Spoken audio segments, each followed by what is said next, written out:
Tell you what's changed right now. In a different field, different lane right now. Now I'm in the murk, switching lanes right now. Passive income getting paid right now. Used to roll around with sinners, bulldozers and killers. Now we focused on figures. 3-course meals for dinners. 5-star suites and villas. Now the swag hit different. Cause the bag is different. This can't come out. Anyway, welcome Emmanuel. Welcome to me. I'm here, man. Beautiful. Obviously, we got Emmanuel. How do you pronounce it? Asuquo. Asuquo, which is terrible. Yoruba. No, Akwa Ibom. Okay, cool. Good. That's not big three. No. But we're there. Well, you know what's crazy? I'm extremely happy to have you on. Okay. I feel as though I've actually made it now.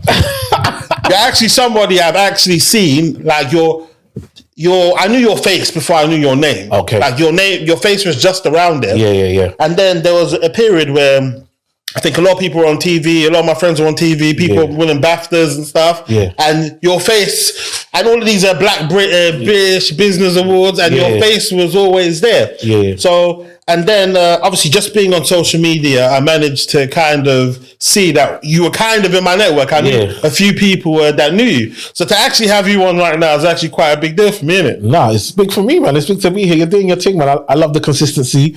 Obviously had my brother Tayo on here. So yeah, man, it's good to be here, join the crew. Sweet. Now, how I usually like to start this off is, how do we know each other? How are you familiar with me? Let's just start. So I know you through Tayo. So Tayo come on your pod, and then that's when I first saw that episode. I thought that was sick.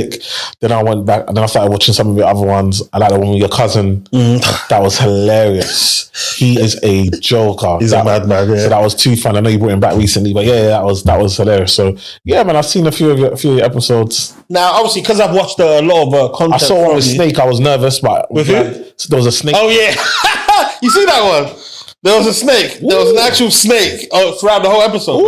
A real live snake. And she just put around her neck. But anyway, seeing a lot of your content, I feel like I know so much about your life already. Now, so one of the things I've heard is that you used to be a bad child.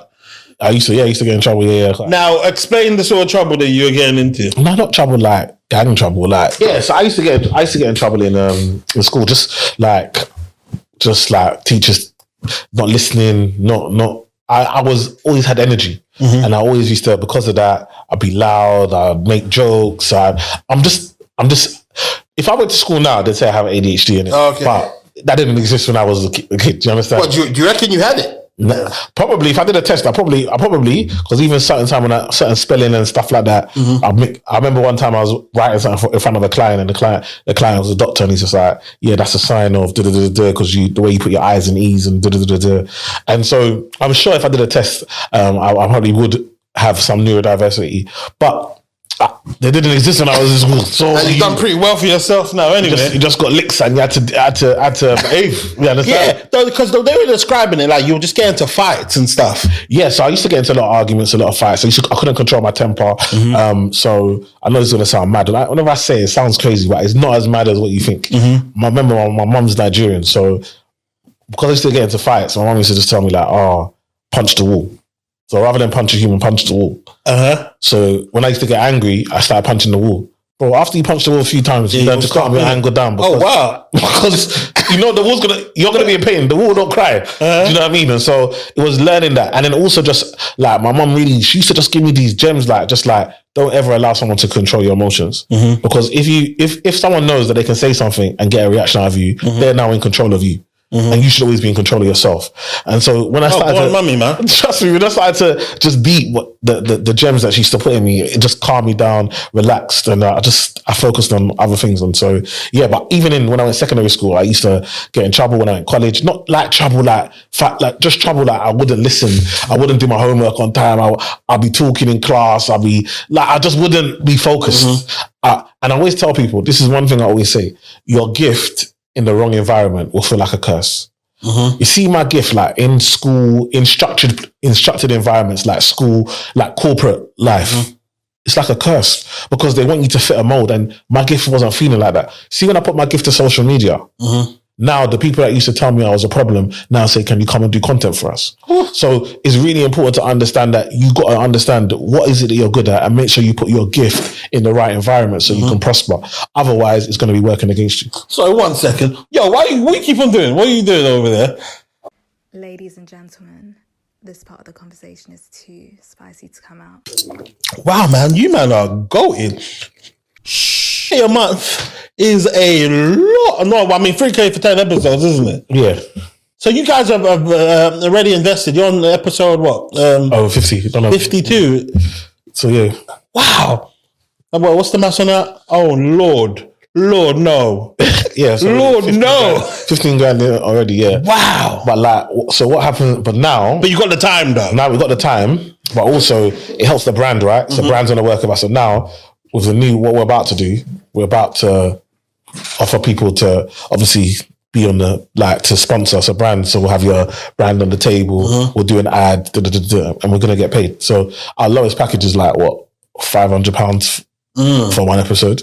Yeah, I need to. You see, I'm paying because you know what's crazy. You lot going weekly. Yeah. was very simultaneous to me deciding to go weekly as well. Yeah. So in terms of we're 2 or 3 weeks away from literally near enough the same amount of episodes consistently. So to watch you guys, I'm literally going to be watching you guys closely to see what pivots you've done. But what you guys have done well already is bread and butter. You know what you are about. Your money podcast. Yeah. As in, like the alignment with certain brands is just so straightforward already, and plus you guys have been on TV as well. Yeah. Your media darlings already, so it's like, I could see why somebody would just come in and just throw the bag at you. Yeah. Why didn't you do that earlier? Do what? The podcast? Go for sponsors. Go for sponsors. Sponsors. Proof of concept, I guess. Yeah, proof of concept. So basically, from day one, Barclays wanted to sponsor us from day one. Yeah. But if you like Barclays, you're goated about it, you know, because me and Barclays, we got history. So anything I do, they always wanna do it. But the problem is that if you bring a brand in from day one. Yeah. From day one, but the problem is that if Barclays come in day one, they're going to tell, we don't want this or we don't want that. Or we don't need to do. So we've got to show them that, look, we've got the numbers. This works. This is the numbers. This is our style. So if you're sponsoring what already exists, as opposed to trying to create it. So that's how we just did it ourselves. And that's sick, man. They're going to change some stuff though. Well, they 100%. They always try. They can try. But they can try to add stuff like when they do the episode. It depends on how much they spend, right? Yeah, exactly. So if they want to spend a lot, then they can. Yeah, but like, listen, we're promoting this new ISA right now, and then you can have an episode of how great ISAs are and stuff, and then link in the bottom of it. I mean, like Airbnb's already come like, we want to, because then we can start. Imagine we film it in an Airbnb. Do you know what I mean? So. Yeah, because we're moving away from just the voice kind of how with the podcast that we're doing now to more show. Okay. So you watch Chizzo, right? You watch Chizzo and Gabriel. Oh yeah. Yeah. So in the gym. So the guy that does there is Wes. He's gonna be doing ours. Well, it's gonna be freehand as well. Freehand. Yeah, oh well, okay. So returning it. So okay. But you know the point, real quick. Yeah. The point I want is. You said you got packages, innit? Yeah. So you got Barclays, but you could have had smaller packages for like smaller. No, we got small packages for small businesses as well. Yeah. But even then, you wanted to wait until. Because what we didn't want to, what we wanted to do is everything is numbers, right? So it's hard to tell people what you're selling them if it doesn't exist. Do you know what I mean? And then what happens is if you go too early, you get backlash because people say, I thought I'd get this number of views, or I thought once it's already out, this is what I'm doing. Yeah. If you want it, you can see what already exists. Do you understand what I'm trying to say? Because a lot of the time, that's what people, you want to make money from day one and you go early, but now you spoil your brand because no one wants to touch you because you said it was going to do X, but you're not in control of what the algorithm decides to do. Fact. Do you know what I mean? So it's better that it exists organically. This is what we got. And then also what we can do is if people want numbers is really important, we just get them to add for ad spend.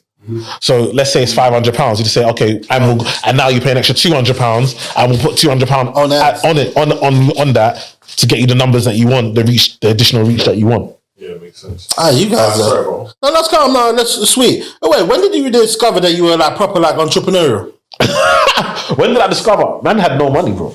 Man come from when you got nothing, bro, you gotta be entrepreneurial. Like you gotta be entrepreneurial, and also man wasn't getting good grades. So if you're not getting good grades and you got no dough, you've got to think outside the box. You got to done well, because most people would have went to gangland. So what? Well, yeah, this is beautiful. So what made you decide to go down the working? Wait, so basically, your grades weren't amazing. Nope. Were they bad or not amazing? I got 4 C's at GCSE. I got CD. Okay. I got CDE at college, and I got a 3rd class at university.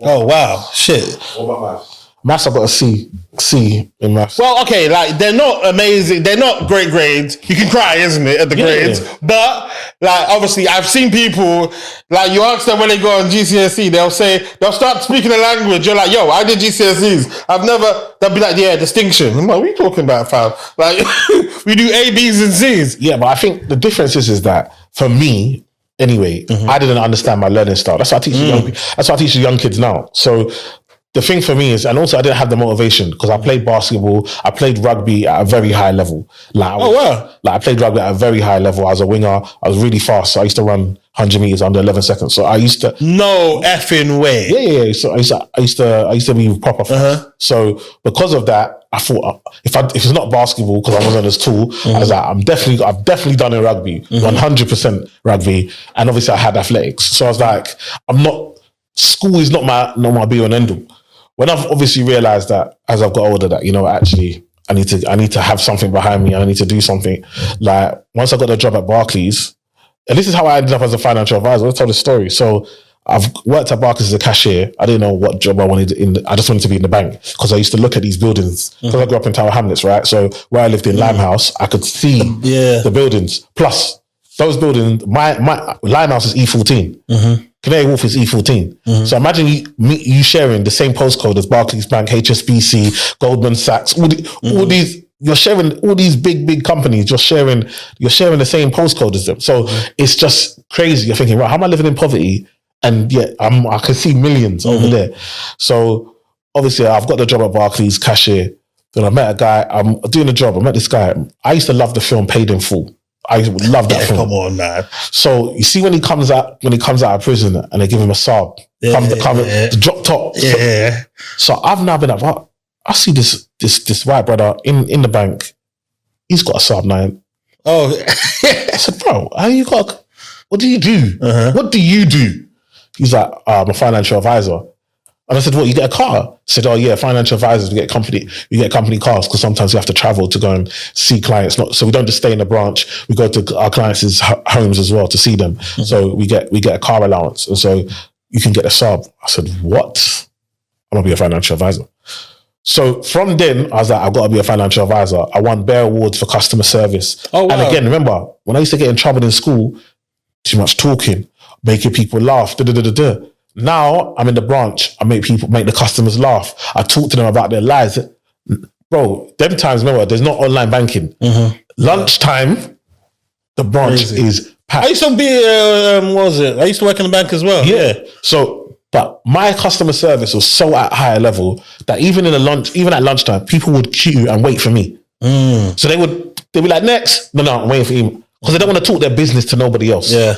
So it was a skill that I had. And because I could remember, last time, I'm really good at remembering the conversation we had before, or their life, or, you said your daughter was doing this. Bro, they just bought into me. And then my branch manager taught me, bro, you can sell on top of that. So because you bought their trust now, you can sell. So then it would I'll be talking to them and then I'll get the screen up. Oh, did you know you got a credit card? For credit card, And because they like me and because they talk to them. Oh, really? Really? Go see this. E-man said, go see them. They'll go see them. It got to the point where the personal bankers used to fight who was going to get my leads because it was quality. Whatever I told them to do, they was doing quality as well. Yeah, quality. Do you know what I mean? And I understood it. So that's what I talked about. My skill being in the right environment. So now I've got this. So when I went to financial advisor, I'm getting it. So I won awards. They used to do mystery shop. Like mystery shop, no one ever gets 100% on the mystery shop. I got 100% twice in a row. On a mystery shop. So I won an award, everything. They gave me an award for doing that. So you went to a regional bar? Yeah, it's a regional event. So, and then because of that, I got a regional award for you got for customer service. So boom, because of that now, they've said, what do you want to be? I finished because remember I'm doing my degree on part-time. So I finished my degree now. They're like, what do you want to be? Remember, I got a third class. Man in my course, 2-1s first. I said, I want to be a financial advisor. Become the youngest financial advisor in Barclays in the country. I went from cashier to financial advisor straight. You can't even do that no more. After I did it, they said you're not allowed to move more than 2 bands because that's a B1 to a B4. Now you can only go from B1 to a B3, which is a personal banker. So now you'd have to become a personal banker before you can become a financial advisor. But I went straight. Do you know what I mean? So did that, become the youngest financial advisor in Barclays in the country. Some of my friends who have got better degrees than me, they were struggling to find a job. Do you know what I mean? They're struggling to find it. But because I was working part-time whilst doing my degree, I went straight in there. And that's how, do you know what I mean? I started as a financial advisor and just navigated. And what, did you end up getting the sub? You know what? Funny enough, when it came down to it, I added a little extra. And this is I heard, I watched the episode. You said how they offered you an allowance of £800. And we're exactly the same in that regard. They offer him an allowance of £800 in order to get his car. And what you've done is, instead of, and you said they were going to give you 800 regardless. So if you get a car smaller, that's extra money. And you decided instead of to use the 800, you put £400 on top of it to get the big thing. I got a BMW, the BMW 3 Series Coupe M Sport. Do you know what? Bucket seats. In your book, you said something that, like in regards to what was it? Following the Joneses and Patels and stuff. This is the reason why you shouldn't do that. Because you're over here thinking as though, the following the Joneses is, Manny's got the BMW. You have no idea the Manny's, first and foremost, is paying only £400 on top. Exactly. Versus, I remember they're paying the insurance, they're paying everything. But the reason I shouldn't have done it is that at that time, because I had that allowance and because I was living at home, I should have kept that money. I would have gotten the property ladder so much sooner. Number one. Number two, bruv, when you're 22 and you're driving that car, do you know how much times I got stopped? I used to get stopped almost every time remember, I'm unholy, I live in you're selling drugs, 100%. My mum's house in Catford. So I'm driving. Every time I drove that car, I didn't have beard them times. You know what I'm saying? Every time I drove that car, I got pulled over by Popo. They'll check. Okay, cool, no problem. And then not only that, like I remember one time I went to my friend's estate to pick them up. Waiting for I went to link a girl. Waiting for her to pick her up. Tell me why two man them jumped in the back of my thing. What? Thinking that it was the only other people that drive that car is a drug dealer. Oh wow! Even my kid, I used to be a youth leader at the church. Even the young people at church used to tell me the only people they know that drive that car are drug dealers. And so because they saw me drive that car, they're like, "What did you study?" I said, "Accounting and finance." 80% of my young people that I used to teach today work in finance. You know what's crazy about that? Now you say you probably shouldn't have done it, but there's some positives that come with you doing this. Of course. Because, a lot of people have said, like even, Tipz himself was on the air, was like, how did Manny do that? As in like, he's one of the people that you were speaking about, was driving the big car. And you basically influenced him. Influenced, there's a whole generation of them, obviously, Bible Babes and Bands, so Henry. All of them lot. So, and they all work in finance. I gave them reference. I was giving reference, all of them, giving them reference and stuff like that to say they did work experience at my company and stuff like that for the CV so they could get into finance. Do you know what I mean? And that's why it's so important, like for me to be there and be that example. And like when you said why I didn't go on the roads, it's just I didn't have that influence around me. Like to be honest, my cousin lives in Brixton. I live in East London. I used to always go to his house. My cousin, he's younger than me, but he was always just like, man, that's not you. Like you're on the right path. You don't need to do this. Like, so where he's doing a madness, he's just like, nah, you don't. It's not you. You know when? And I'm so lucky. And it's not you. Not you. Like it's just out. You're doing it, but it's not your character. You're not built like that. Do you know what I mean? As much as and the thing for me is I'm very lucky. Like a lot of the man them that are around, man. Some men are real serious, but they'll always just show man love. Even when I was at school, like. Certain man would just they would just give him a blight. Like so say like another school come to fight us after school. They was like, no, he's got to go pick up his sisters from school. His mum's crazy. My mum's come to the school like like they just know like E-man's a good boy, like just leave him. Do you know what I mean? Just leave him. Like, so I never had that pressure of I have to fight. Obviously, I played basketball. I played for the older years as well. So the older. What position in basketball? I played on the wing, so two or three. Okay, cool. So yeah, so I played basketball, and then I played for East London as well. So we played. Oh wow! So, yeah. Oh, serious? Yeah. So I played East London, so we combined other schools. So I've always known the oldest. It all just left me, like, you know, where I've never had that peer pressure. Oh, E-man, you have to come and do this. Or everybody doesn't be like, no, E-man, you're a good guy. Plus, I used to make everyone laugh. I'm a comedian, like, so everyone just leave me alone. Just Tipz said you're the funniest guy he knows. So man, I have to fight. Man, I have to I just make people just lie, man. So I was just spared that whole road of having to become gangster or having to prove anything. Man, them that was gangster would still be like, yeah, E-man can roll with us, like whatever. And then when I say I gotta leave, then man be like, yeah, I know you gotta leave, church boy. Do you understand? And they just leave me alone. So I was calm. I was always calm. Okay, and obviously we mentioned your long connection with Barclays. Yeah. You know what's crazy? Because like I said, I knew of you before I knew you. Yeah. And I find you are to Barclays is what Howard is. Yeah, of course. To Halifax. Of course. Was he an inspiration of any sort? No way. I can say no way.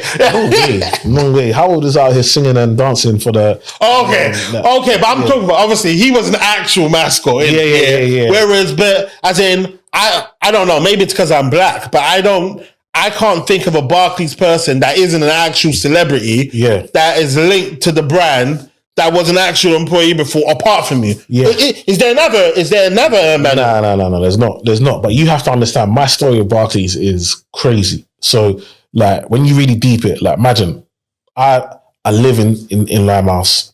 I see the Barclays building, the HSBC building. Those are the two buildings I see, plus the big Canary Wharf building with the flashing light at the top. You look outside of your bedroom window all the time, look at these buildings, and then you finally get in there, you work there, work your way up, leave. Man left. And I left just before they made us redundant. So they were going to get rid of us anyway. Do you know what I mean? Made us redundant. So I left just before that.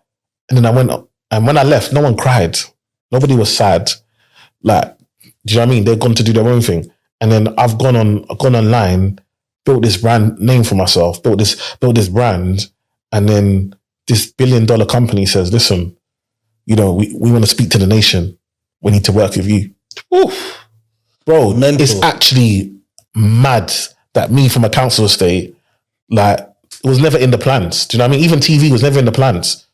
TV came from the fact that I kept getting made redundant. You have to understand, I'm a black boy. I'm from the ends. I'm qualified financial advisor. I don't talk like these men. I don't walk like these men. I don't dress like these men.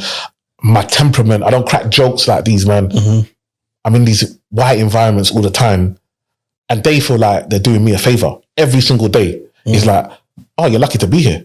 Bro, look around you. There's no one black that's in a senior position like you.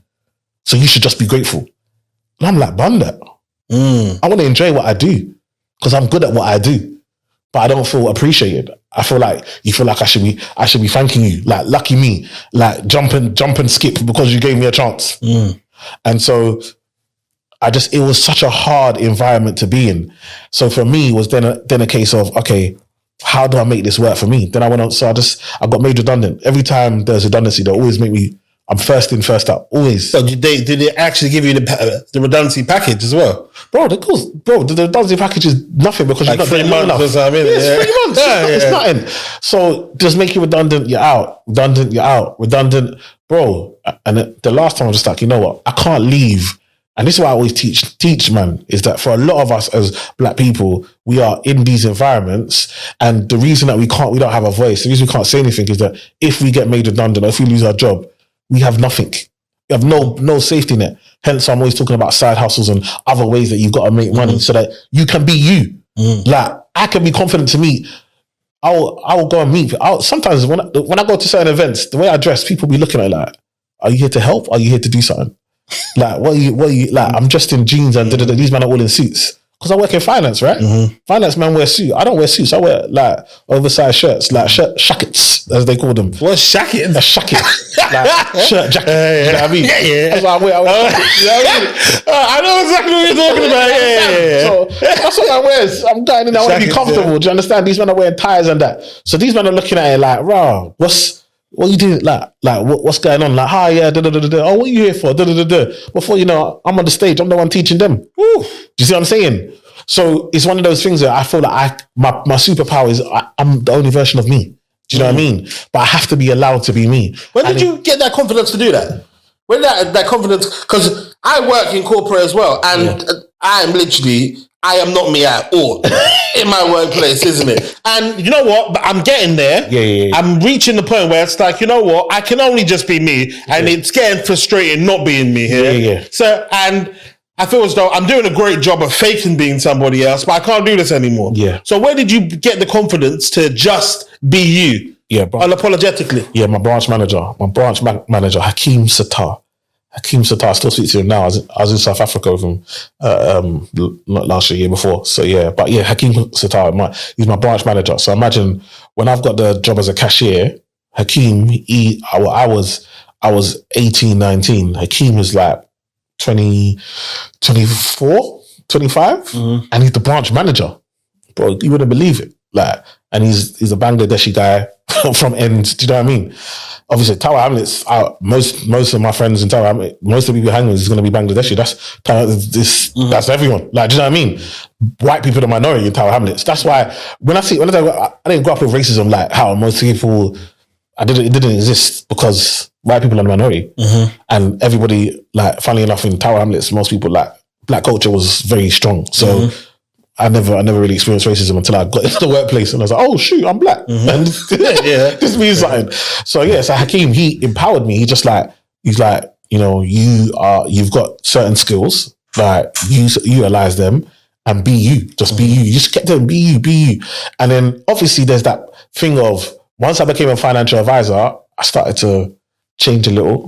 Started to wear cardigans and do you know what I mean? Like, oh, did you get what was that? What's that jacket? Yeah, with no sleeves. Yeah. Come on, jelly, whatever. Yeah, so I used to dress a little different, and yeah. I used to try and talk. I used to watch like programs like Made in Chelsea and them type of programs. Try to learn these man's accent so I could talk during the day, like, because this is how these men talk. Do you know what I mean? But it wasn't working for me, bro. It wasn't. Imagine you're a cashier and you're overachieving, then you become a financial advisor, you start to underperform. All of a sudden I can't sell anymore because I'm not being me. So then I just said, you know what, I've just got to be me. So as a financial advisor, I'll just be me. And I remember one time, this is the maddest, I was in Central, I remember it was like Liverpool Street, going to see a client at the office, and he's talking in his posh accent, and I've had a day, so I'm just like, you know, I'm just going to talk like how I talk. All of a sudden, man starts speaking like a Scouser. Oh, wow. So I was like, what's going on? He's like, yeah, see that you're being yourself. And I said, okay, so this thing is real. Oh, wow, yeah. Even oh, wow, they're doing it as well, yeah. As well. So then from there, I just realized that authenticity is like, if you fake, you always have to remember what you said last, right? Yeah, facts. Yeah. The fact that I can just be me means I'm gonna be consistent, because I'm only gonna say what I would have said. And so that just kept going on. Even when imagine I'm 22, I'm a financial advisor, I'm going to see an older lady who may be 65, 70, 75 and talk to her about her pension is older than me. And I'm telling her, oh, let me manage that for you. Bro, it's a mad conversation. But they will do it because she was like, I got a grandchild that's your age. Do you know what I mean? And they can see the hard work and they know that they're important to me. Whereas they might have somebody else that's more senior. But they got bare clients. They're not gonna care about you like how I'm gonna care about you. So then you just get opportunities. Then you just share your story. Then you're able to relate. And as long as I could relate and talk and relate to people and share stories with them, people would see past my age, see past my race, and just take me for me. And that's how, for me, I have, like, I know racism exists and so forth, but I feel like there are so many good people that, like, when I tell you, the majority of people that have lifted me up in my career has not come from my community. It couldn't be, because they're not in the positions to. At the time when I was coming up, they weren't in positions to lift me up. Do you know what I mean? And so for me, it's been so important to have people just give me a chance and then just be myself. And I think that's why I always encourage people, be you. Because like even now we're on your podcast, like you're you, bro. That's what I love about your podcast. You're you. Bruv, you know how loud you are. Sometimes I'm like, why does this brother talk so loud? But it's can't help fine, it, yeah. So you just got to accept him. That's how he is. I get that comment there. Yo, why is he shouting? But it's like, that's how man is. So eventually, as humans, you just take it. Okay, that's how he is. That's just his trait. Do you know what I mean? So I think it's so important, because even I saw you on another platform. What's it called? My man, the man from that the dating shows and all that. What's it called? He's on their platform. The dating Andy's platform. Oh yeah. So I saw you on Andy's platform, and you just like how you on here. And you're debating the girl. Oh yeah. I saw that. I was like, yeah, that's sick. Like, do you understand? People see you, and because now they recognize you, they can say, "Rah, I know what I'm gonna get." That's why brands come to me. When you see, like before, when I first started doing brand deals, brands used to give me a script, and I used to say, "Bro, now when I do brand deals, brands, be you. We just want you to do whatever it is that you do. This is the product, or this is the service, or this is what we're offering. Add you. We want it in your style." They give me no notes. They give me no notes. They're just like, these are the things you can say. These are the things you can't say. Other than that, we want you to be you. Bro, do you know how empowering it is when people say we want to pay you to be you? Mental. It's absolutely crazy. Mental. Because a lot of the time, like you said, we in corporate, man, are paying you to be somebody that you're not. Yeah. You got to forget yourself. You got to forget in all aspects of it. Everything. Man can't even bring gel off to the thing because these men start sniffing. Start coughing. I did it one time. You know what's crazy? Yeah. One time, this was I was working at HSBC in New York. Yeah. I put gel off in the microwave. This is not my mum's gel. Obviously, this is New York, so I had to order the gel off. It was leftovers. Put inside of the microwave, start eating, the whole office. I was like, oh my, knowing that you will cause this biological attack inside of the workplace, isn't it? It's so crazy. Then all of a sudden, man like me now start taking sandwich. Man have to microwave my sandwich. These men are looking at me, why are you microwaving the sandwich? I don't eat cold food. Do you understand what I'm saying? And it's like, you just have to explain yourself over and over again. Common lunch. Yeah, you don't even want to speak to people. My one little hour. What is that? Oh, that looks nice. Come on. That looks nice. You're eating pounded jam or something. Exactly. Not that I've done it, but you're eating something. Oh, what's that? That looks lovely. Yeah. Oh, that smells tropical. Like, the other thing I'm trying to say. What happened? What this? Oh, yeah, take it. Grab. Yeah. Well, do you know, another thing, a lovely thing about you, which I've heard, is your transparency and your willingness to share information. So one of the things that Tipz said, because like I said, Tipz just sings your praises all the time when you're not even there. Yeah. In regards to brand deals as well, he was like, the fact that you keep letting him, before he started embarked on this journey, you would casually tell him, yeah, basically, not to gloat, but blah, blah, blah, offered me £1,000 for this deal. Yeah. And then he was coming from a place of people are not really transparent like that. Yeah. And what your transparency allowed him to do was know his worth, know that it could be achieved as well. Yeah. So obviously, I could see that you're almost like the perfect mentor in certain aspects. Yeah. And you became a youth leader. So how did you go about becoming a youth leader in the first place? So youth leader came from just the fact of giving back, right? I'm a big believer in sowing where you've been sown. There were people that were older than me that sowed into me in my church. You know, when I think about, my Uncle Moyo, my Uncle Eddie, my Uncle Edwin, these are people that, my Uncle Dapo, these are people that, bro, man lived in East. These man would drive from South to East to bring me back to South. When events would finish, they'll drive me home. Do you know what I mean? And then means they're driving past their house to drop me. So all of these things, I was like, when I get a chance, I'm going to make sure I do that for the next generation as well. So once I started to build myself, then I said, okay, how do I start to build the next generation? So I wanted to give back. I wanted to support. I wanted to encourage, and I loved it. So that's how I started with the youth leading and just started doing stuff in church and just being active. For me, I feel like church, I did drama in church. That's how I learned how to do public speaking. I did my first ever finance talk was in church. Aunties, you understand? Yeah. So these are the first times my first clients came from church. So church gave me the foundation. Everything I do now at this high level, that everyone's like, oh, you're so good. It started at such a common level that everyone has access to, but are you utilizing it? Do you know what I mean? So for me, church has given me everything. My fundamentals, my principles, everything I do has come from church. So that was my way of giving back. In regards to like bricks and, you know, and just sharing, for me, I feel like it's so important. You know how much people cuss, man? I tell bricks all the time. Do you know how much people cuss, man? Oh, once I started doing it, why did you give him your agent? Like, why are you telling? Bro, you see black people. Why are they like that? You see black people. It's a problem with us, is that the way I see it, yeah, if there was a chance like the deal come and it's between me and Bricks, I'd rather Bricks take it so he can feed his family. Because you know me, I know I'm going to feed my family. Do you understand what I'm trying to say? Like, I know, and I know Bricks is the same now, but he's coming up. So I'm like, if I'm not going to do it, I'd rather go to Bricks anyway. Like, even if we are similar, and it doesn't matter, like his mortgage, I'm property, I'm personal finance. Sometimes there's crossover. If anyone's going to eat, why would I not want it to be him when he's got a wife and kid and he's trying to do his thing? Why would I want it to, it's going to go to somebody else anyway. So let it go out. So, and then giving him the knowledge, for me, it's about sharing. It's about giving that inspiration, like you said. I remember the one time I had a deal and I was like, I did a couple videos, did a radio day, it was 16K. I told Bricks, he almost hung up the phone. Bricks is like, what? Them times I think he was taking like £800 for a thing. So once you know that it can be done. I promise you, within 6 months, he got one. Yeah. He got one.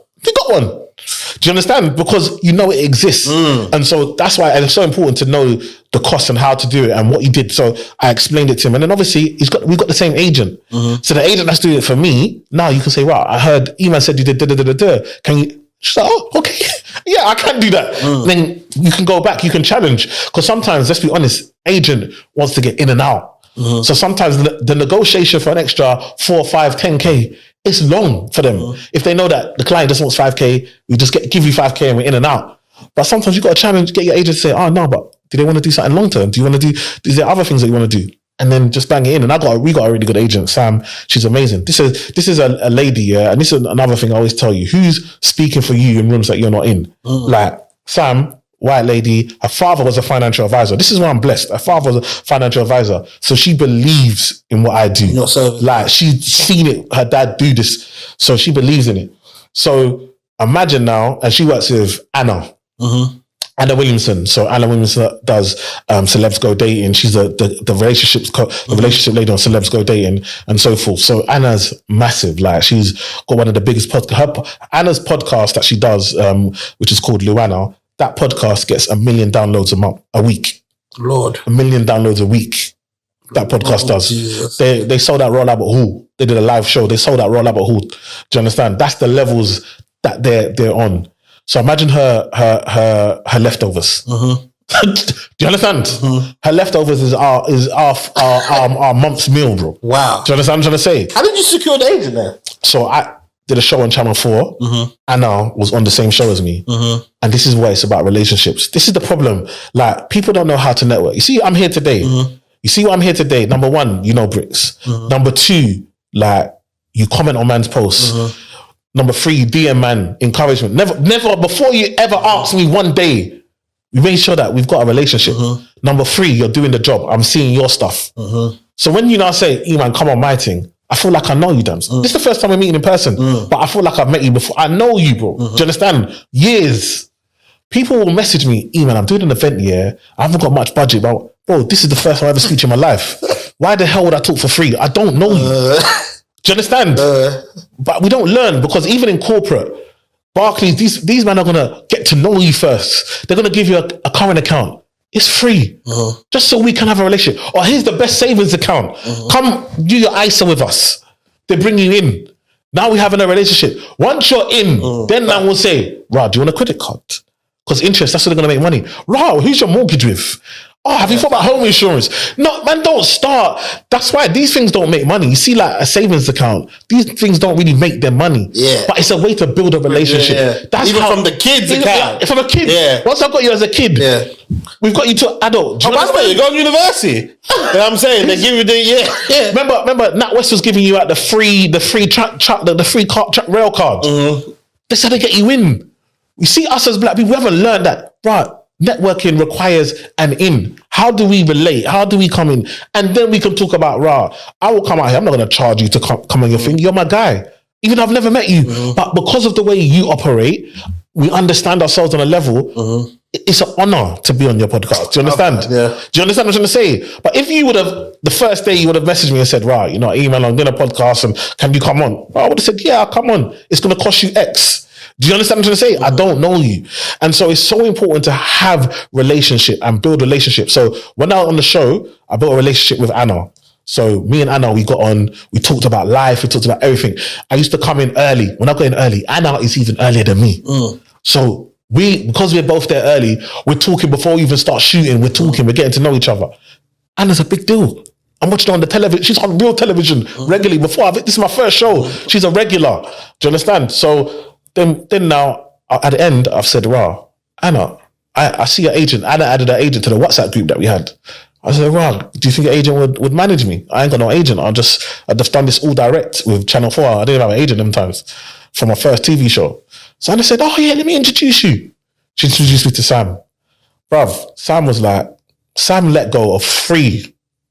She let go of free of her talent to take me on. Wow. Bro, I didn't have one deal other than the TV thing. And the TV thing, they already paid me. Did she let you know why? She just believed in what man's doing. Ooh. She just believed in, she just felt like you're a star. Like she saw me on the show, she was like, I know I can manage you. That January, so that show came out 2019, November 2019. And it ran till just before Christmas. Then that January, I signed with Sam, January 2020. Sam emailed everybody. Remember, she's got all the contacts from BBC, ITV, all of them. She knows all of them. She messaged all of them. Channel 5, blanked her. Oh no, not the right fit. Don't think it's gonna work. They just kept giving it reasons, bro. Then we had lockdown. So then we had lockdown for the pandemic. So lockdown, now everyone's talking about money. So they need people to talk about money. Still, it was still a bit quiet. Then we had George Floyd. George Floyd changed my life. You see, I'll always, every time I've done a podcast, I tell people that as well, you know. I'll always mention that man. That man died and changed my life. George Floyd. So now the whole media said, we need to get more black people. All of a sudden, they were like, who's the black guy that was on the finance show? They saw Sam's emails. They started now replying. Bro, the emails that she sent in January. No, they didn't reply. They started replying. Lord. Sam, yes, we want to get Emmanuel to do this. Bro, then, now I had to deliver. Bro, I've gone on Good Morning Britain. Bro, live on Zoom from my yard. If you know the shook, I've never been so shook in my life, bro. This is live. Wow. With Eamon and what's it called on the couch, and they're talking to man, and I've delivered, bro. When I've come off there, if you see the cussing that these white people gave me, where's Martin? We want Martin Lewis. We don't want this. Who's this guy? They're all going mad. They're in the newspaper now. They're writing Emmanuel Asuquo replaces Martin Lewis as financial. Bro, my thing went crazy.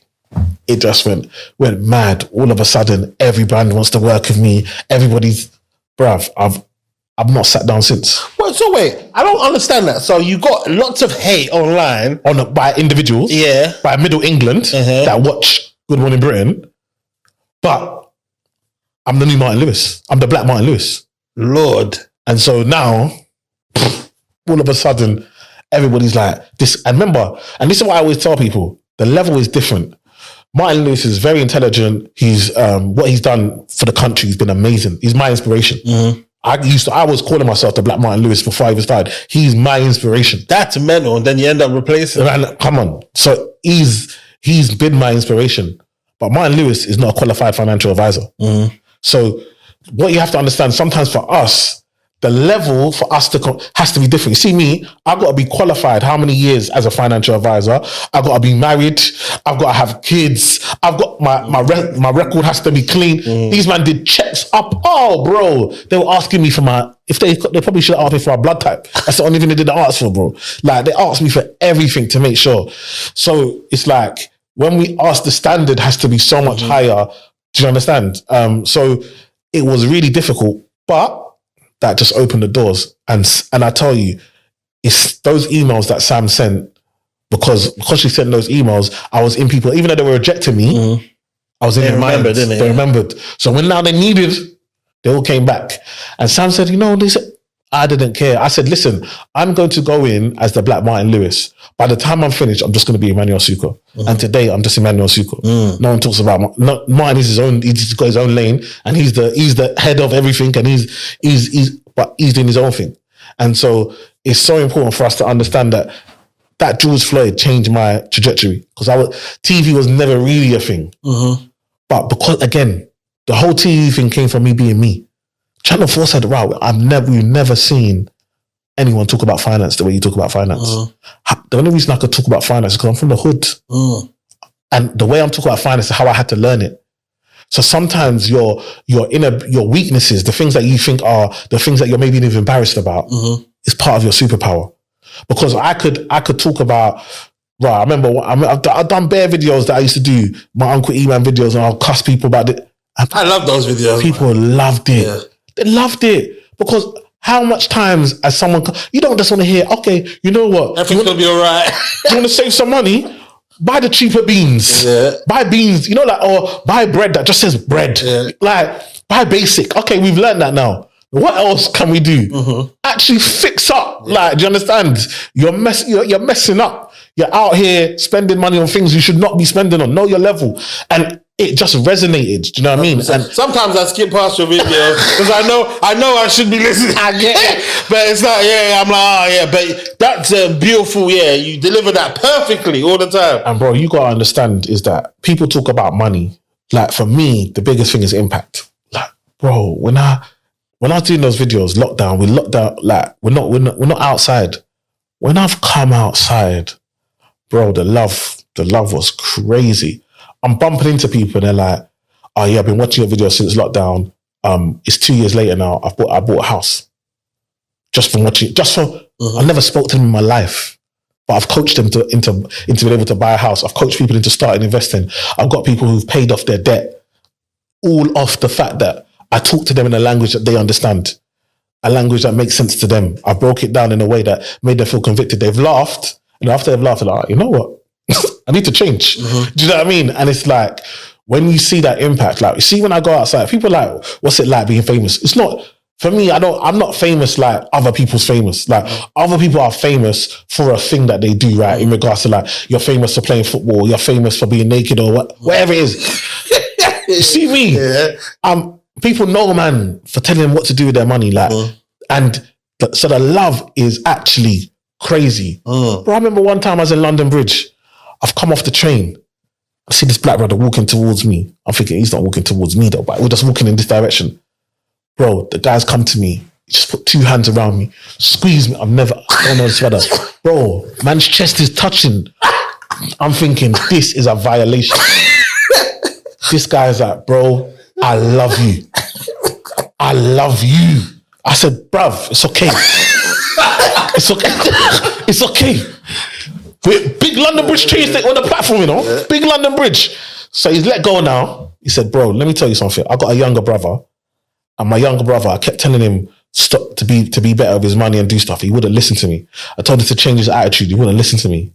I started sending him your videos and he changed. Wow, man. He said, you spoke to my brother words that I couldn't speak to my brother. And because of you now, he's got a proper job and he's focusing on going to buy a house, and you were able to relate to him in a way that I couldn't. And because of that, I absolutely love you. Wow, man. Have you ever cried over some of these things? Bro, these things, bro, when I sit down, I think, bro, man's just making videos in my room, I don't know who's taking it in. It's past that now. It's mad. And now I'll go places like the other day I was in Leicester. I went because I do stuff with NSPCC and they're based in Leicester. I was in Leicester. I was coming back. See this one black boy just, no way, E-man effect. I said, you're right, bro. Like, do you know what I mean? You're all right. He's like, nah, bro, like, you don't understand. My mum sends me your videos every single day. My mum, every video you do, my mum sends it to me. Says, watch this. You are who my mum tells me to be role model. In fact, sometimes I don't like you. Because actually, it's a lot. Yeah. But to meet you, like, it's crazy. And I watched your thing, and then I saw you on a podcast. I went to, because I did Chizo's podcast. It's like, I love that podcast. I saw you on there, what you were saying, And it's like, that's mad for people as well. When they see me on podcasts, on TV, on things that they watch, and then I'm on it, and it's just like, no, ain't that my man? Like, and so he's like, can I take a picture so I can show my mum?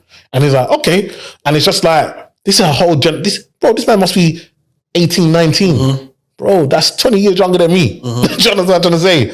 And he can relate. And so you're having that impact. And so for me, it's so important to carry on doing what I'm doing. And that's why I don't watch the numbers. Like, I don't like, when you put a video, I put it out. I don't really care how much likes, how much comments, because at the end of the day, I know people are coming back to watch it. People are sharing it, and the right people are hearing it, and it just needs to be out there. So that's what keeps me motivated. And that's what I love doing, man. Well, what's your prayer life like?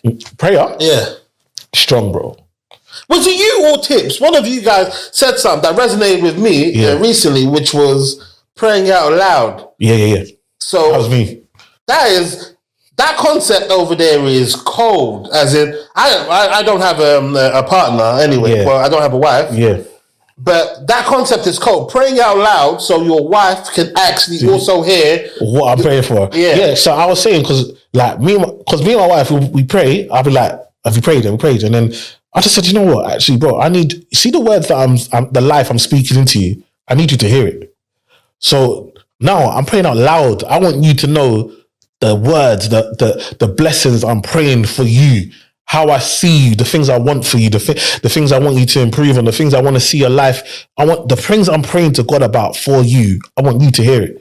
So you know that, this brother cares. This brother's actually spending a good 5-10 minutes just on me.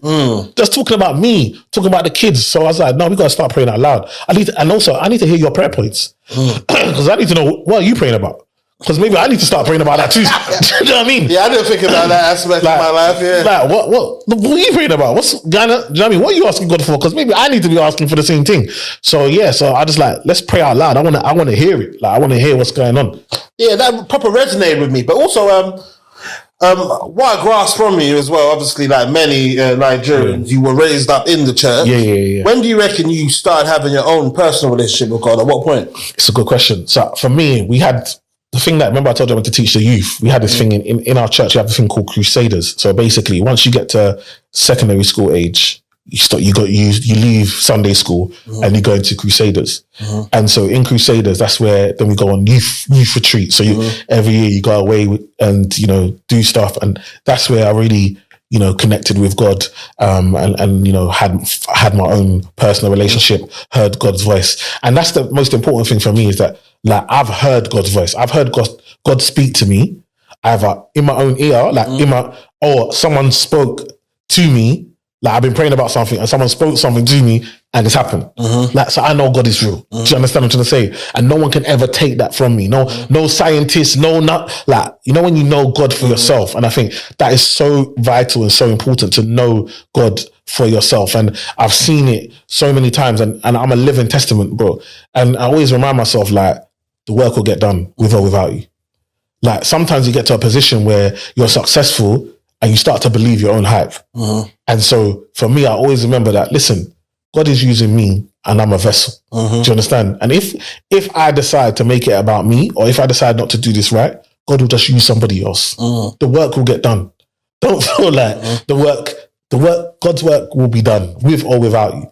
I'm just blessed that He chose to do it with me. Do you know what I mean? As opposed to me believing that, this is my destiny. So, bro, bare people got things that they're supposed to do. Do you understand what I'm trying to say? So for me, it's like, I've heard the voice of God. I've spoken to God. I've prayed. I'm a living example. I'm not the smartest. I'm not the best, but yet I'm here. And that's because of the grace of God and God's calling on my life. And so for me, it's just about continuing to have that relationship with God personally. But church is hard as well, bro. Let's not, like, being in church is not easy. There's church politics. There's human beings, right? And human beings will let you down. Facts. And especially human beings in positions of power. Do you know what I mean? And so you have to understand that you're not going to church to worship the pastor or the elders, or you're going to church for yourself. Do you know what I mean? To worship God and build your relationship. And the relationship is about you. For me, the way I see churches is that I'm coming to church and, like, I'm more charged because there's more of us here. But the focus is always on God. And always on God. And that has to be the main focus. I think when you make the focus about who's preaching and the pastor, and you're lost. You're lost, because now you just listen to what the pastor, you don't even go to fact check. You see my church, one thing it might be old school, but when the pastor's preaching, the scripture he's preaching is on the screen at the same time. It's impossible to, man can't say, and it said it's there. That's what it said. Do you know what I mean? And so it's really important to have that word and have that challenge to always know God for yourself and read the word for yourself and understand it for yourself. So yeah, I've always, for me, my faith is something that's so important to me. Like, because at the end of the day, especially running that corporate ladder, if I didn't have faith, I wouldn't be here today. Because there's so much man that's told me no. There's so much man told me you're not smart enough. You haven't got the right grades. You haven't got the right look that we're looking for. All of these types of things. If I would have listened to that, and if I didn't have faith in God, that when people say no, my God can say yes, I wouldn't be here today. Do you understand? And so for me, my faith is paramount to the reason why I walk in the rooms. I walk in the rooms confidently. Man goes to House of Parliament. I go and see CEOs of corporate companies. Even when I did the Barclays deal, I was doing a Barclays deal, bro. This is a 6-figure deal, and they're like, "Oh yeah, we need you to. We're in a rush. We need you to sign this." I said to them, "Listen, I've got to wait till my wife sees this thing before I can sign the document." These I was shocked. Like, what? I said, "Listen, I don't sign nothing without my wife seeing it." We man that said I need at least give me till tomorrow. Let me go back to my wife, let her have a read, because whatever I'm signing to, she's got to commit as well. So I know, and see the respect level they gave, man. But the reason I'm that confident is because I know even if this 6-figure deal goes, God will provide. Bro, I've been self-employed a long time, bro. Yeah, I know, man. Yeah, I heard. Yeah. Sometimes there are months where, bro, it's the 27th. Bills are gonna come out, bro. There's no peas there. I promise you, somebody will message, owe you this, or that client that you signed up, this is the fee from it, or bro, I've never missed a payment in my life, bro. Do you know what I mean? And so it's so important to understand that, like, that faith in God to provide, like, God will make sure. So I can't allow myself to be swayed. Do you know what I mean? But at the same time, like, we've all got to know that we're human beings, because, like, this Stormzy thing, like, 4.5 million. Let's be realistic. Come on. Let's be realistic. Come on. How people can even be angry about that is beyond me. I'm happy for my brother that he made his P. This is a man that has helped how many people go to uni. He's got the thing in Croydon, the football thing in Croydon. They do classes in there. They got kids coming off the street doing stuff. This is man that has put back into the community time again. Football club. Man's done so much for us as a community. He's gone to get a bag. Ask me, these people that are outraged, how many of them have ate McDonald's? That's the thing. Some of them are even tweeting while eating the chips. And it's like, for me, it's one of them things where I get it. You don't like certain things, but sometimes just read the bigger picture, because for me, Stormzy to me has shown me enough times that where his heart is. Yeah. And when he gets that money's coming back. Some of that's coming to us. He's thinking of a way. How do I get some of this to us? Like, there are how many of these? There are people that are not in our community that do nothing for us, and we give them our money all the time. Yeah, some people are actually actively doing bad in our communities, and we give them the money. There are people that we shop at places that they don't even like us. Where do we buy our meat from? We buy our meat from people that their daughter could never marry one of us. Do you understand? We get our hair products from people that don't even like dark skin of their own, let alone black.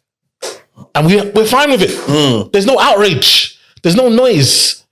There's no upset. Yeah, it seems a bit more hate than anything. It has to be hate because even our iPhones that are made with yeah. So that's what I'm trying to say. How many people, and not just iPhones, your laptops, your Androids, they all cobots in all of them. So are we all using the old school phones? Is man using Nokia 3210? Is that what man are on? Man are not using 3210. Man are not using the flip phones from back in the day. Do you understand? So I get people don't like certain things, and I get maybe you feel like could have handled it better. But I think also there's a grace in regards to the fact that you don't know who you are. See, you doing this job. Everyone talks about, if I had $1 million, or if I had, bro, I've met man that's won lottery. You don't know who you are. You don't know who you are rich because you only know who you are poor. Do you understand what I'm trying to say? So you understand what I'm trying to say? You have only come from this point. You don't know what it's going to be like because the pressure, once you get that money in regards to the people around you. Because remember, not only you going to change, the people around you are going to change. Because now they had no expectations for you and now they've got great expectations for you. Like, so now you can give them, imagine you win 5 mil. You can give a man £100,000 and a man will be disappointed in you. Like, right, you got 5 million, they gave me 100,000. Bro, last week, you could even give man £100. Do you know what I'm saying? Like, it all changes. You don't know who you are rich because you only know you poor. And you have to understand is that once you start to reach certain levels, your action's going to be different because, bro, I don't know if you've ever gone to if you ever experienced like first class and a lounge, or you ever gone to like one of these spas. And, bro, when you start to experience how the other side, the palate changes. Bro, you get accustomed to certain things. You get used to certain things. So, but all of a sudden, if that money's not coming in regular, and this is one thing and this is why I love Poet. This is one I love Poet. Like, I know he can be misunderstood in our community, but I love Poet. One thing Poet said was that he was talking about the fact that when you don't do what makes you successful, sometimes you have to then do other things. Do you understand? So what he was basically trying to say is that obviously Stormzy's coming on the music. But obviously, Stormzy's reduced. He didn't even do any tunes the last year or so. So now you've got to find other things to supplement your lifestyle. So that means that you're going to sign other checks and you're going to do other things. And I respect that. For me, I feel like what he done was the right thing for him and for his family. And that's the thing. I don't know. Do you watch the Mr. Beast show? Mr. Beast. Mr. Beast. The challenges. Yeah. Well, not really, but I see a few of I got kids in it, so they put it on and I watched it. Bro, the thing about Mr. Beast, what he's trying to do is show you human nature, the worst of human nature when money's involved. Yeah. I don't know if you saw, bro, they had 10 of them left. I saw that one. And they all agreed, we're going to take 100K each. Yeah. Man took 633K. I said... Wait, but he took it with no repercussions. Bro. I probably would have done the same, man. He took it. He said, listen. I'm sorry, guys. He said, this pays my mortgage. Bro, he said, this pays... And you know that's you bad can't... though, isn't it? It's bad, but you know you can't argue with a man. Because at the same time, he's got to go back. Because there was another man that he could have won. If he pressed the button, he would have won. He would have took $1 million. But if he took $1 million, all his team would have gone and they would have got nothing. So I said, no. The guy ended up leaving with nothing. Wow. Do you understand? That guy that did impress it. Wow. Ended up leaving with nothing. Now you got to go back to your family. Ladies and gentlemen, this part of the conversation is too spicy to come out. Worst of human nature. Worst of human nature. So now he didn't leave with £1 million. Left with nothing. But he did the right thing morally. Do you understand what I'm trying to say? I wonder how he feels. How do you feel today? Do you understand? So when my man took it, as much as you're like, nah, you did them dirty. He's got I got my mortgage, I got debt, I got 2 kids, I got to take this. Man took 630. Bro, the one of the guys thought it was a trick. He took 0.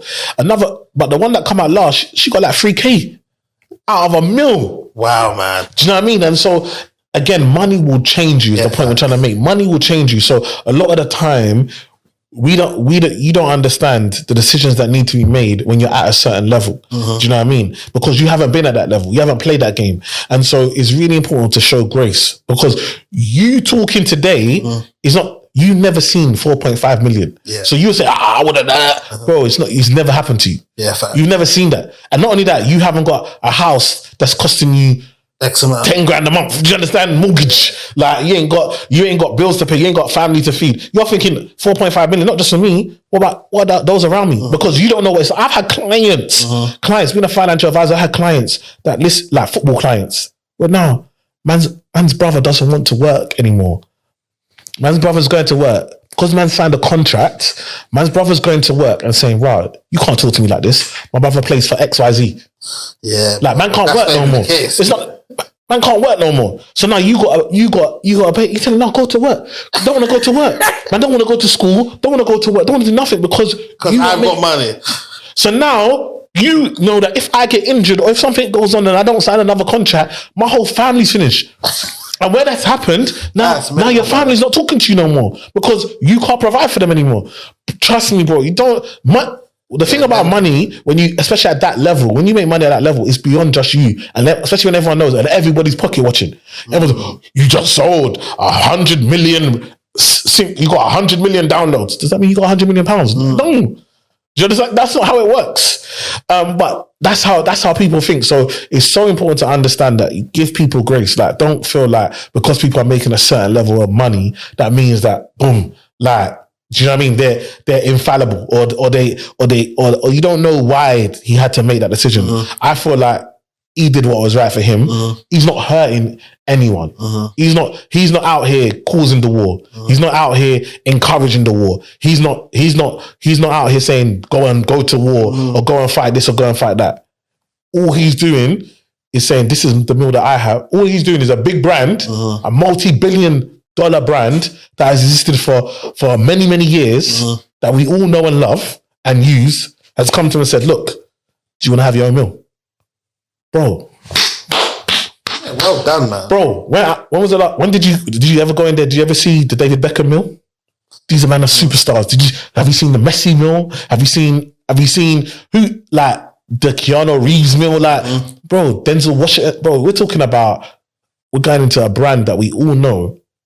And now someone from our community that's grown up in the environments that we've grown up in has their own meal. Yeah, and plus, even the impact of it, at the end of the day, it's a nugget. It's nuggets, chips, drink, and a McFlurry. Bro. These things were going to be there anyway. So I completely don't understand everyone's. Yeah, but wait, how long have you been married for? I've always wanted to know this. Yeah, so this year is going to be my 14th year. Wow, man. 14th year married, yeah. Wow. Now, what made you get married so young? Yeah, so it was just normal for me. Obviously, being a financial advisor at 22, the average age of a financial advisor is like 50-something. So a lot of my colleagues could be my mum or dad. The average age is 50. Yeah. Crazy. The average age of financial advisors was 50 when I did it. It's now even older. It's like 55. Wow. It's not really a young person thing. So because of that, all my colleagues had wife, had kids, had partners, like so for me, getting married was a normal next step because everyone around me was married. Also, when you're a financial advisor, like marriage helps because if I'm telling you like, I'm going to take your life savings and invest it for you, bro, you don't want to do that to no single brother. Do you understand? Man, that's just a charlatan. You want to know there's some commitment here. Like, so being married helps in those environments. So yeah, that's why. But also, when I met my wife, I just knew, she's the right person. This is my person. So it made sense. Now, obviously, in some of your other content, you've mentioned things which at one point, because my cousin used to do it as well, in regards to going to the club, buying drinks and not drinking, and which for me, because obviously there's already a premium that's put on the alcohol inside of the club, and in order for my excuse is when I have done it is it takes lack of soberness to actually make the decision in the first place in order to do it. Why were you doing it? So basically, obviously amongst me and my peers, like my group of friends, like we always talk money. So we always know how much people's making, what people's on, whatever. So we know that. So I always knew I was one of the higher earners. So I know when we go out, number one, I don't drink. So I'm going to drive everyone home. So that's most of the man, or whoever can fit in my car, they know they're coming home with me afterwards. I'll drop them home. So that was cool. And again, that stemmed back from when I when my elders used to drop me home, do you know what I mean? And I used to live in East, and they would drive. Paying it forward, you understand? So I've always had that. Plus, my dad didn't drink, so but my dad was always like my male role model, right? He's the only man I see all the time, and he didn't drink. So I just like, if my dad don't need to drink, I don't need to drink. It's fine. So I didn't drink, but we'll go out, and obviously, man, them are gonna drink. So it just. I know I'm one of the higher earners. These men want to drink. These men can't even afford to drink. Some of these men, but I don't want them to feel weak. I don't want them embarrassed. So me, I'll just buy a drink, or sometimes you'll go with Mandem and everyone's just chipping in, right? So you just chip in your money, get a table, buy drinks. These men are drinking, and you're just drinking soft drinks. Do you know what I mean? But for me, it was a case of that's the environment I'm in. Like it's part of it. If I'm gonna be out with the Mandem and everyone's drinking. I can't say, I'm not only drinking soft drink. I'm not gonna buy nothing, or I'm not gonna. No, man, will buy a drink for you, look. Oh man, good you. But and also something, because something that I noticed as well is you mentioned in some of your interviews that basically that you used to be on this designer vibe. Yeah. You've kind of come off of it. Yeah. Now you've been married for 14 years. Yeah. How important is it for your wife to be on the same vibe as you in regards to finances? As in, like, is she allowed to indulge in, say if she wants a Birkin bag, but meanwhile you're like, you know what, nah, there's more, I'd rather take my kids to private school. Where's the balance in that? Yeah, I think it's so important that you have that balance financially. Like, you know, when the Bible talks about being unequally yoked, I feel like finances, health, everything is all part of it. Like, I think it's so important to have someone that, you know, you guys can have the same values. And that's why one of the main reasons why I married my wife, more about our core values than it was about looks or anything of that nature. Because for me, it's about building. If you're going to build a long time, you want to have someone that thinks similar to you. You can relate to. So with my wife, it's always been a case of, yes, she's not even a spender. But I have to force my wife to spend money. Like, do you know what I mean? Because she if my upbringing was hard, hers was even harder than mine. And so because of that, it's like she's always like, she never used to get her hair done. She has to do it herself. Everything she does herself. That's why she makes cakes now. Like she cooks. Like they couldn't when her growing up, they couldn't afford a lot of things that were standard. So if they wanted, let's say now we're going to a Nigerian party and everyone's going to sew material, they'll sew it themselves. Like, whereas like me, I'll take mine to a tailor. Yeah. Do you know what I mean? If they got to do hair, they'll do each other's hair. Like, do you know what I mean? Like, if their dad needs a haircut, they'll cut their dad's hair. Like, they'll do, everything has to be at a budget, local, in-house. Do you know what I mean? And so, because of that, she's very industrial. So she doesn't always feel to spend. She feels like, oh, let's go and save. Let's save money, which is good. So I'm more of someone that I have to kind of spoil her. I have to buy her stuff that she wouldn't necessarily normally buy herself, and try and make her feel like, okay, cool. It's okay. You can have this now. We're not still in the struggle. It's okay. You can enjoy. Sometimes you have to remind yourself. Yeah. We're not there because it's a habit, right? If you grown up struggling and suffering and always hearing no, even when you hear yes, you still hear no, because that's all it's ever been. So it's like now it's like getting into the used to it. So that's happened over time, but it helps a lot in regards to, she's not flashy. She doesn't like flashy stuff. I remember I've bought her certain things. She's like, made me take it back because she would say, oh, I'm not comfortable. I wouldn't wear it outside. So there's no point having it and so forth. So she's very, that's a vibe. She's well done to her. She's a very good woman. Like very, very good. Like she doesn't really trouble man, asks man for stuff. She doesn't, oh, I want to go this, I want to do that. No, she's calm. I'm the one that's always like, the other day I took her to the Shard and she was like, oh, you didn't have to. I'm like, bruv, there are people, they ain't even making £10 a week. They've managed to get here. Do you know what I'm saying? Like, so you deserve this one. Do you know what I mean? You deserve this. So no, I'm gonna make. Do you understand? So it's more like that. Like I buy like whenever I always set myself goals. If I hit my goal, I'll buy something for my wife. That's how I always say it. If I hit something, I'll buy it. I'm not gonna wait till your birthday or whatever. If I hit the goal, I'm gonna buy something for you. Because that's a vibe, man. Because she deserves it. Because she'll hustle, man. There's times 3-4 years when man's been self-employed a long time. 3-4 years, man didn't buy her no birthday present, no Christmas present, but just buying stuff for the kids. Not one complaint, bro. No, her attitude never changed, nothing. So if I spend money on my wife, no one can ever. So sometimes I got Nigerian parents. Sometimes they want to say, but you can never tell me nothing. This woman is overdue. Anything I spend on my wife I still owe her more. Do you understand what I'm trying to say? And so that's the energy, and she's always supported, man. Like even when I wanted to be most women, when you tell them, listen, I don't want to go back to employment, they say, listen, big man. You're the main. Find another job. You're the main breadwinner here. My wife told me, listen, you're not happy. I can tell you're not happy. And when you're not happy, the house ain't the same. Do you know what I mean? Go on. If you want to be self-employed, go and be self-employed. Do you know what I mean? That's so important, man. It's important. The faith. The faith. She had it. Yeah. So now when money's coming in, I can't feel bad to spend money on her. I can't. There's no money I can spend on my wife that I feel I'll spend it. It's not a problem, because for me, she has supported man wholeheartedly. And the biggest thing for me, the attitude never changed. Never one day she said, you ain't bought me this, I'm not cooking for you, or that is crazy. No, girl, wouldn't do that. You ain't done this, I ain't cooking for you, or you didn't get me this. No sex. It's impossible. It's impossible. I've never heard these. When I hear stories of what other people are going through, I'm like, I thank God I've never gone through this. Her attitude never changed. Her attitude is the same. When man had dough, when man don't have dough, her attitude is the same. And so it's really, really important. Do you reckon, because certain times when I think about my own personal life as well, do you reckon getting married young has actually helped you, even though you're a serious guy, but it's helped you be more serious? No, definitely. When you remove women from the equation and you're serious and you've got your partner, and it's like, it seems like that's a lot of distraction removed from your life. And I've seen it in people's lives. People get married and then things start to happen for them. Bro, let's be honest. See me, bro. Man's not the pengest, yeah. No. I wouldn't know anyway, man. But I'm telling you, bro. You see, if I wasn't married now, as the email effect, the streets would be dangerous. Be wild, bro. It'll be wild, bro. Do you understand? Because what man don't really understand is that, like, as much as it's great to be good looking, because bro, obviously man's put on a lot of weight since I got married and that. So from my athlete days and so I'm always comparing myself to that, right?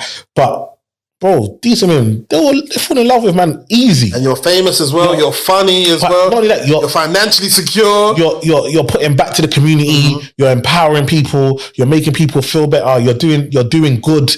You're a great role model. You're a great example. You're a man that's about something. Like you mean something, bro. Every day there's somebody that has created a version of you in their head. Do you see what I'm saying? So, bruv, I couldn't get to this level being single. I'll be honest with you. Facts. Man. I would have messed it up. I would have walked the wrong thing, and I'm done. Yeah, facts. Do you understand? I have babies all over the place. It's just looking messy. Yeah. It's like, how can we trust this guy? Do you know what I mean? Like 100%. How can we trust this guy? And even like now, like there's certain deals, like I said, it's all networking, right? There are people that are in position, especially women that are in position, that have helped me, like open doors for me, like help me in so many ways. But the reason they're working, man, is because they know man's married. And because I'm married, I'm not moving to them. Yeah, facts. Bruv, do you know, and you know what's mad, is that the more a man don't move to, the more they love you, bro. Yeah, facts, 100%. The more they love you, bro. The more that you just treat them like a normal person, human being. And you know what's crazy about that? Because even with me recently, one guy wanted me to do an introduction to Hammer? Yeah. One guy wanted me to do an introduction to her. Yeah. And even basically the guy's he's got some like contracts in Nollywood. Yeah.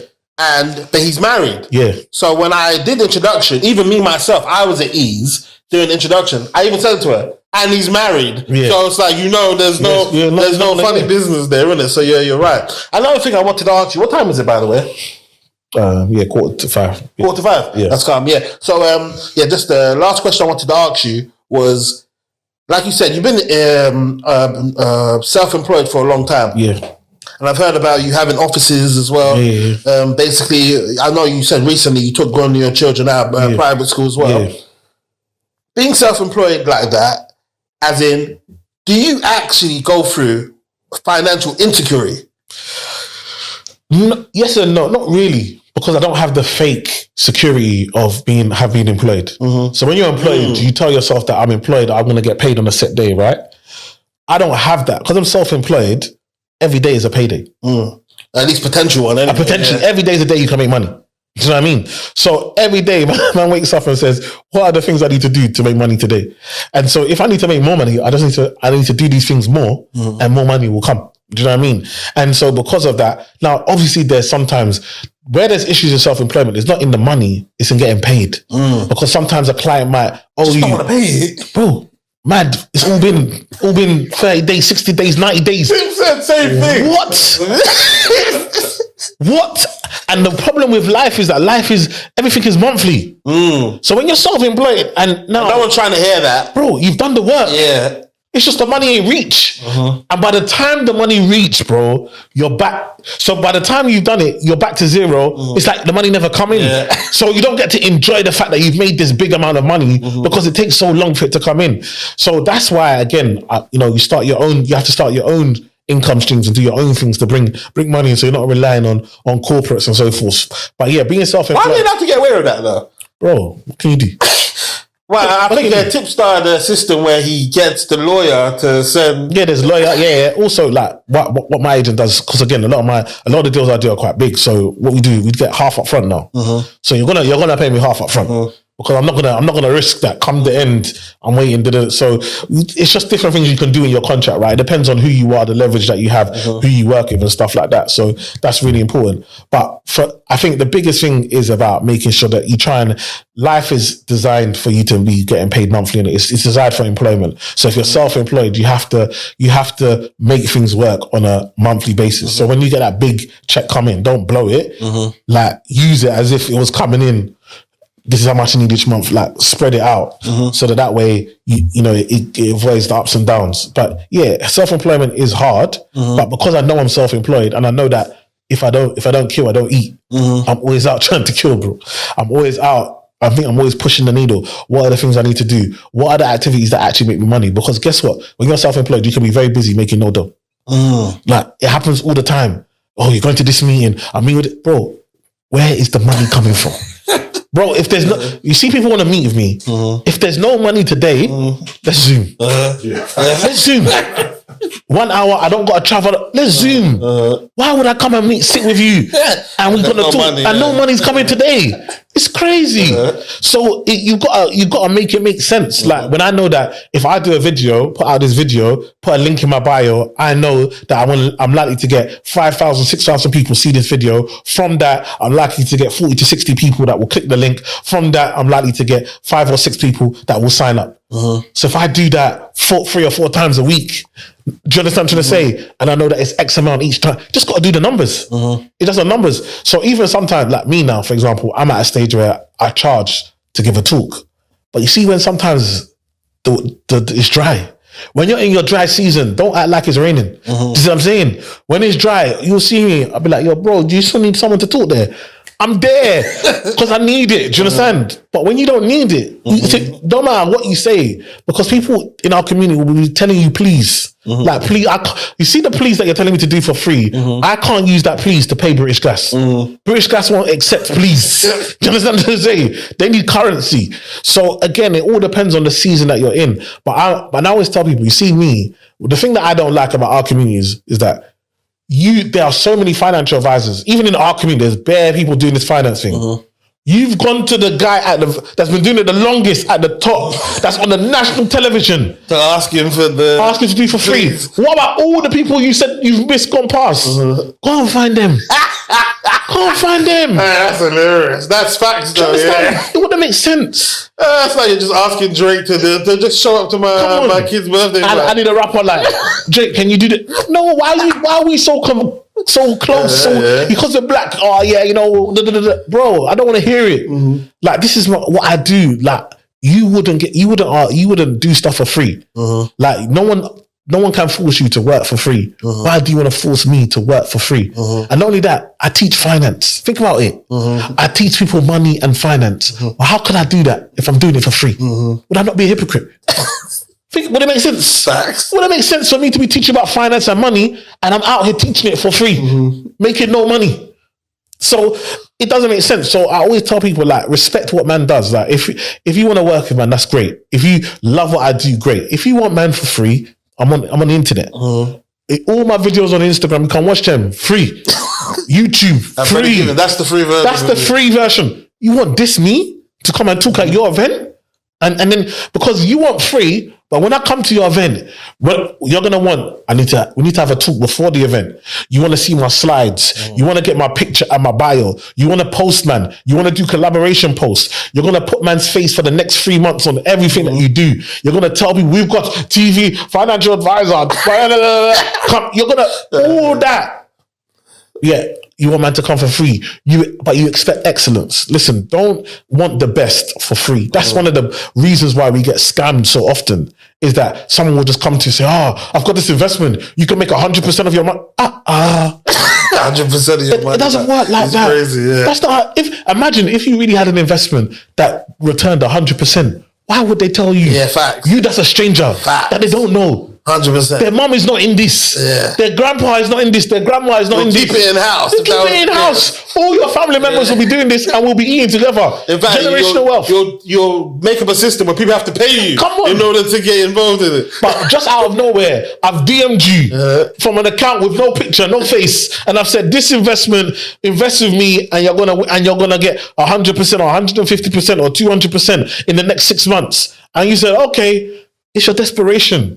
It's your desperation. Sometimes, and then when it all goes wrong, now you want to call ombudsman, you want to call FCA. Bro, you are the fool. It's you. Slap yourself. Facts. Because sometimes you just got to say, listen, you know what? I was so desperate. This is the lesson I needed. Sometimes, I don't want no one to get scammed. Please, don't get me wrong. But some of you deserve to be scammed. Facts. Because you're too stupid. 100%. Somebody said to you, there's this investment. You can invest in gold, do this, and then what's going to happen is you're going to get, bro, you that don't even have ISA, you that don't even have savings account, you don't even have the common basics you don't have. You went to go and put £10,000 into something that you don't even understand how you're going to get your money back. Just because somebody said. And when you start explaining to other people, you don't even want to explain to them. You don't even want to. So how does it work? You know what, bro? I'm going to get you on the phone. My man's going to... Bro, you're finished. You're finished. If you can't articulate the investment of what you're doing, then don't do it. I see same thing with my financial advice clients. The biggest thing I spend time on is educating them. I'm not just here to just take their money and put them in an investment.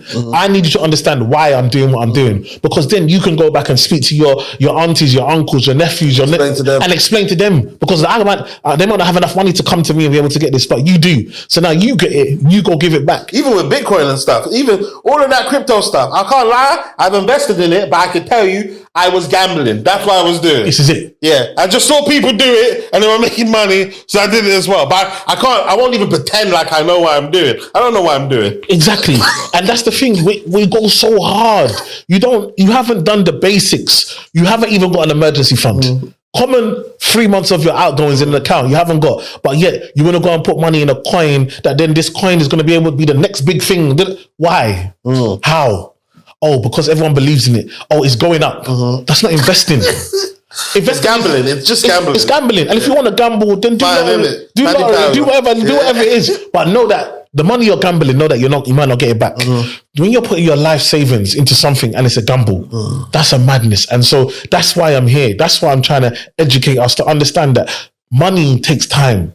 Yeah. And that's why the earlier I start, the better. That's why I speak to the young people to get them to understand that the earlier I start investing, forget the amount, the earlier I start investing and understand the concept, the more money I'm going to make in the future. It will compound over time. And I'll be able to put in more because I'll be more confident because I've seen it. If I put £10 a month into an investment, yes, the return might be 10%. I've made £1. But the point is that I understand that I've made that and I've seen it go up and down. And so now when I get £100 or £200 or £1,000 or 10,000, I know I can put in this investment because I know how it works. So there's a power in experience. There's a power in actually let me start. You don't have to start at £100 or £1,000 or 10,000. You can start at £1. You still get the experience and the knowledge. And that's the problem with us. We don't have the knowledge. That's how we get scammed. Do you understand? And so when I speak to my white clients, a lot of the time they don't realize that they're doing financial advice. They're just doing what their parents did for them. Do you understand? When almost automatically, I'll get a child. You get life insurance. Why? That's what happened to me. They got life insurance when I was born, so I get life insurance. They started saving. I'll get a savings account. They started saving. Do you know what I mean? It's innate. Oh, when I get to a certain age, I wanna have a wedding. Listen, we're doing weddings, 100K weddings. We're doing 100K weddings, and we're going back to our mum's house married. These men are doing 10K weddings with maybe 10K or 15K on the honeymoon, and then the rest they're buying yards. It's embarrassing. It's embarrassing. Like, think about this country that we're in right now. For the percentage of Asians, they have a higher percentage of home ownership than even white people. Mental. Think about that. I think it's something like 60 something percent of Asians own property. Yeah, have own property. I think it's 50 something percent of white people. We're not even at 10% of black people. So it's so important that we understand that we have to build wealth, because we were the way they've configured our minds is to work. We've been working hard. When we were picking cotton, we were working hard. In fact, consumers were. You understand? When we're picking cotton, working hard is not our problem. If this life was about working hard, we're top. You're not going to tell me Nigerians, we know how to work hard. We know how to work hard. Even in this UK, how many Nigerians I see? They've got 4 or 5 jobs. They work. Even when before church, they're working. They go to church. When they finish church, they go back. They got how many jobs? If working hard was an Olympic sport, we'd be getting gold. We'd be the winners. It's not about working hard. It's what do you work hard for your money, but you then don't do the next part. It's make money work hard for you. You don't put that money to work. You just work for it. And then it sits there, and guess what? Money flows. This is the biggest thing I always tell my clients. Money flows. So if you know money flows, if you don't tell money where to flow to, it will come in and it will go out because money flows. What's so important about budgeting and all these other things is that you're teaching your money where to go. I always tell people, when you start work, you have an induction, right? You get to work, they tell you, this is your desk. This is where the fire exit is. This is the toilet. Here's your badge. This is the kitchen. When have you ever given your money an induction? Whenever you ever told your money, on payday, this is when your money comes in. This account is where we pay our bills. This is how much goes in there. This is the account is where we spend. This is where we go to save. This is our emergency fund. This is how much these are our direct debits. These are our subscriptions. Every 12 months, you review these subscriptions to say which ones are we going to keep and which ones are you going to get rid of. Whenever you never given your money an induction, yet you go to work every single day to make this thing. You spend more time with these work colleagues that you don't even like than your own family. And yet the money that you make from it, you haven't even taught where it should go or where it should be or how it's going to work for you. We're missing a trick. Facts, bro. So that's why I do what I do, bro. Facts. Well, I have interest. How much is a session with you? Like a full-on session? Or does it vary from client to client? No. So right now we do offer. So I've got 3 main things. So I've got my mentorship. So that's £50 a month. For people that, again, because I know people can't afford a financial advisor. So I got £50 a month, and then you join my private community. We got a WhatsApp group. We got everything in there. We got all of my old videos that you can watch. We have 2 sessions a month that people can come in and listen to and so forth. That's £50 a month. So that's the mentorship there. And then we do a plan for you for the next 12 months for you to look at what you're going to do, what your goals are, what you want to achieve. And then I'll mentor you through that to make sure you achieve them. And obviously give you my network, whether it's estate planning, mortgage brokers, insurance broker, whatever, credit people to fix your credit, whatever it is, we got the whole things done there.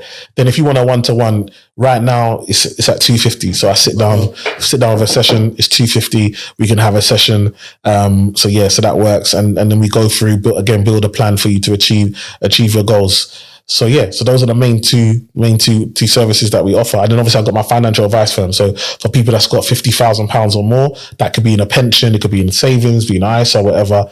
Then I'll manage that for you and make that grow and invest that for you. Sweet, beautiful. Well, lovely coming on, man. No, thank you. It's been a pleasure, man. My guy. Come on. I might even sign up, boy, for one of them, boy, because even that last speech you did over there. Tell you what's changed right now. In a different field, different lane right now. Now I'm in the mud, switching lanes right now. Passive income getting paid right now. Used to roll around with sinners, bulldozers and killers. Now we focused on figures, 3-course meals for dinners, 5-star suites and villas. Now the swag hit different. Cause the bag is different. This can't come out.